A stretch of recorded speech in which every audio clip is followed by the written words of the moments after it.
Si usted logra entender esto, lo tengo que felicitar. Pocos, muy pocos lo han entendido. Y esas metáforas, para que las podamos entender, es necesario revelarlas como literales o físicas. Pero en realidad, lo que Dios procura enseñarnos es que el pecado debe de ser destruido espiritualmente. Es decir, destruido en el campo de batalla que es nuestra mente. La historia del pueblo de Israel desde su salida de Egipto, no dudo que sea una historia real y literal. Sin embargo, en esa historia literal hay relatos expresados en metáforas para que podamos entender por medio de ellas el mensaje que Dios nos transmite.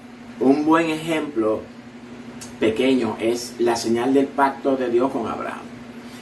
La señal fue cortar el prepucio literalmente del hombre. Dicho acto representa, ¿verdad?, quitar el pecado físico del cuerpo. En el nuevo pacto, ese prepucio literal no existe. Sin embargo, existe quitar el prepucio de nuestro corazón que ilustra nuestros pecados espiritualmente. Es decir, corregir nuestra forma de vida. Ahora bien, sé que muchos no entienden esto que digo, pero esto que voy a decir sí debemos de entenderlo. El propósito de nosotros estudiar la Escritura es que podamos entender las cosas ocultas que muchos desconocemos. Y por otra parte, ayudar a esos maestros que lo ven, no lo entienden y por eso no hablan estos temas. Nosotros los maestros debemos de aprender a ser consistentes en las enseñanzas de la Biblia. Desde el Génesis hasta el Apocalipsis. Dios de igual manera se revela de una manera consistente desde la creación hasta su regreso. Debemos de esforzarnos, buscar la guía del Espíritu, que es la mente de Dios en nosotros, someter nuestra voluntad a la voluntad divina y darle riendas sueltas al Espíritu de Dios en nuestras vidas, amados. Si nosotros respondemos igual que Isaías, heme aquí, envíame a mí, le garantizo que todas las verdades ocultas, cosas grandes que usted no conoce, serán reveladas a su corazón. Por experiencia propia se lo digo, y lo digo para la gloria de mi Señor. Concluimos diciendo que esta tierra prometida simboliza a los seres humanos que Dios puso delante de ellos para que enfrentaran, conquisten y destruyan sus iniquidades y rebeldías y ellos sean libres. Pero usted dirá, los mataban y morían. Sí, eso es lo que la metáfora nos enseña literalmente. Pero la enseñanza que Dios quiere transmitirnos es espiritual. Recordemos que el testimonio de Jesús es el espíritu de la profecía. En cada historia bíblica encontramos el testimonio de Jesús. Y sé que muchos no estarán de acuerdo con esto que traigo. Los entiendo perfectamente. Yo tampoco estuve de acuerdo al principio. Pero cuando empecé a conocer cómo Dios se mueve, actúa, habla y se manifiesta en el Antiguo Testamento, empecé a meditar en todos sus hechos, hablando con Dios y todas estas cosas. Y al final terminé envolviéndome con Dios y su extraordinaria manera de revelarse. No me molesta si usted rechaza esto. Yo sé que no lo van a recibir. Sin embargo, permítame exhortarles que mediten en Dios y en su palabra. Hágale preguntas a Dios. Exprésele sus dudas. Dígale que usted quiere que Él le revele toda su verdad. Que usted quiere conocerle tal como Él es. Sus acciones, su amor, su manera de expresarse. Hable confiadamente con Dios y exprésele todo lo que usted siente y todo lo que usted le gustaría conocer de Él. Estoy seguro que si lo hace de corazón sincero, Él le mostrará toda su verdad. Continuamos con el verso número 3.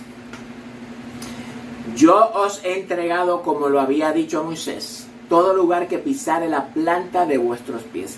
Es decir, que Dios le dice a Josué que ya de antemano todos sus enemigos están vencidos delante de ellos. Y esos enemigos son las actitudes y caracteres de las personas. Dice el Salmo 110:1, Jehová dijo a mi Señor, siéntate a mi diestra hasta que ponga a tus enemigos por estrado de tus pies. Y esto lo dice referente a Jesucristo. Ahora bien, Pablo nos revela algo interesante en su carta a los Efesios capítulo 1 y también en el capítulo 6. Pablo nos dice que no tenemos lucha contra ¿qué? Contra sangre y carne. Es decir, que Pablo nos dice que nuestra lucha, nuestra guerra no es en contra del ser humano.